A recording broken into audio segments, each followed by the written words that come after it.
Besides currency itself, the most important market in any country is by far real estate. It is the basis of any and every economy, and yet, practically everyone loses money in it.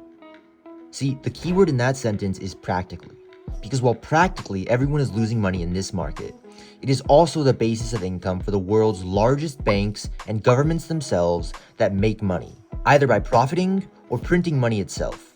In this video, you'll come to see that these things, profiting and printing money, have always and will always be one and the same.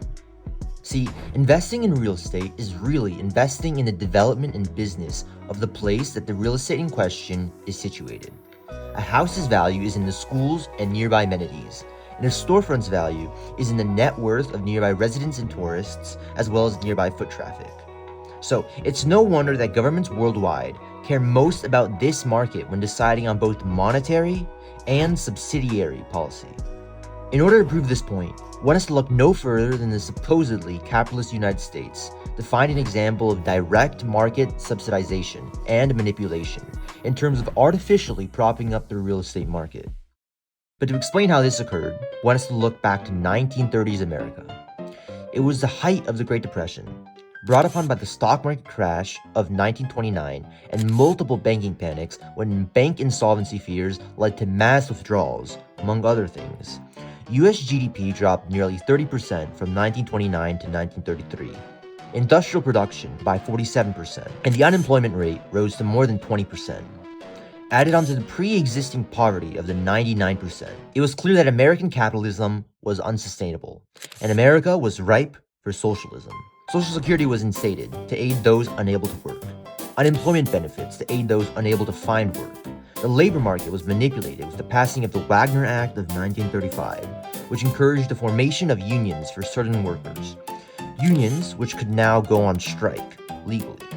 Banks were subsidized with the creation of the FDIC, or the Federal Deposit Insurance Corporation, in 1933, which directly insured up to $2,500 per depositor. And finally, in 1938, it was the real estate market's turn, with the creation of the Federal National Mortgage Association, also known as Fannie Mae. Before getting into exactly what Fannie Mae did, and still does, it's important to first understand what buying real estate was like in 1930s America.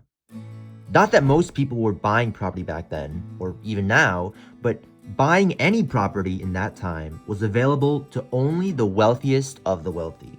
See, unlike the 14% down payments and 30-year fixed-rate mortgages of today, buying a property in 1930s America usually involved paying a down payment of upwards of 50% of the home's equity, and short-term loans ending with a large lump sum payment, similar to US Treasury bonds. This meant that only those with a large percentage of the property's value in cash could buy real estate. But all of this changed with the creation of Fannie Mae in 1938, which bought subprime mortgages from banks and pooled these loans into mortgage-backed securities that people could invest in. This allowed for far greater liquidity in the secondary mortgage market and gave banks the confidence to soon offer the 10 to 20% down payments and 30-year fixed-rate mortgages of today, knowing that they could simply sell the debt to the federal government.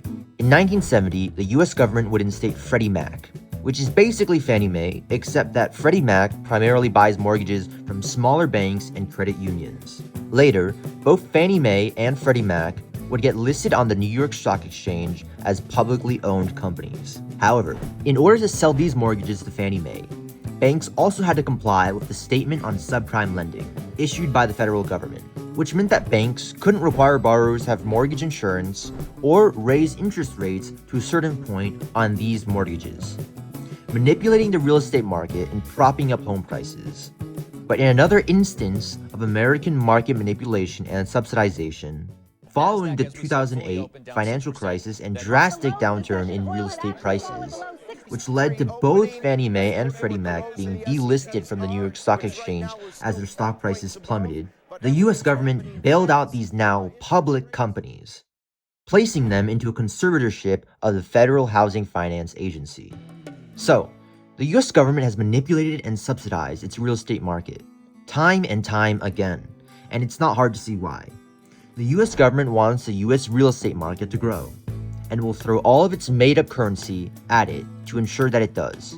But besides wanting to spur on economic development by artificially raising real estate prices and wanting to quote-unquote help people buy homes, here's something that many may not have thought of. If real estate in the United States is bought and sold with US dollars, which itself isn't backed by anything, and people loan out money for 20, 30 years at a time, with loans backed by the value of dollar-denominated real estate, how is that any different from a US Treasury bond? Just like US Treasury bonds foster value in the US dollar by allowing people to show that they think the value of the dollar will not decrease more, so inflation, than the interest that they earn on their Treasury bonds, mortgages also foster value in the US dollar by allowing people to demonstrate that they think that the value of the dollar will not decrease more, so inflation once again, than the interest that one makes on the mortgage, as real estate in the US is valued in US dollars. So that may seem a little bit complicated, but here's what all that means. Buying and selling anything in a currency contributes to the value of that currency, because currency, after all, is just collective confidence that others will find value in that currency as well.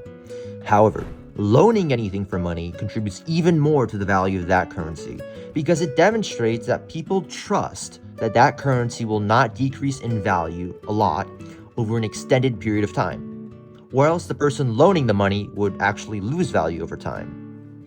It's just that mortgages demonstrate this trust in currency much more, because they can last 20 or 30 years at a time, which constitutes 20 or 30 years of trust that a currency will not decrease in value a lot. But think about this. If having a strong real estate, and more importantly, mortgage market, contributes to the value of the dollar, and the mortgage market is subsidized by the government, how is that any different from printing money?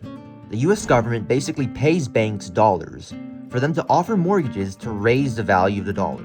Another way to look at it is that the US government pays banks to act like the dollar is worth something so that everyone else thinks that the dollar really is worth something. So, via the mortgage market, banks make money, governments literally make money, and everyone else is stuck with worthless, smelly pieces of paper in their hands. To anyone watching this phenomenon and actually understands it, it seems like, how could there be any problem with real estate?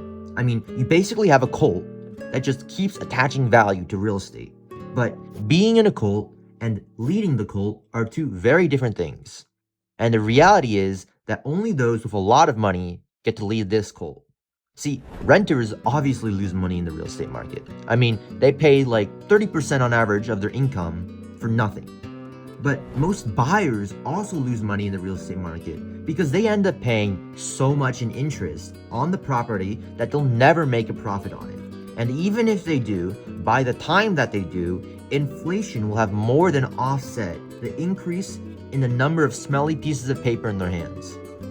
And so the only people that profit are those that are able to quickly turn a profit before inflation catches up, either by quickly paying off a mortgage or buying a property outright, and or earning enough in rent on the property to offset their mortgage interest and inflation. As well as, of course, the banks who offer the mortgages and the governments who literally print the ever-inflating money. Welcome to fiat currency. If you enjoyed this video, like and subscribe, and in the future I will post similar content to this, and so you'll be able to see that if you subscribe. Also, comment down below any videos you want to see.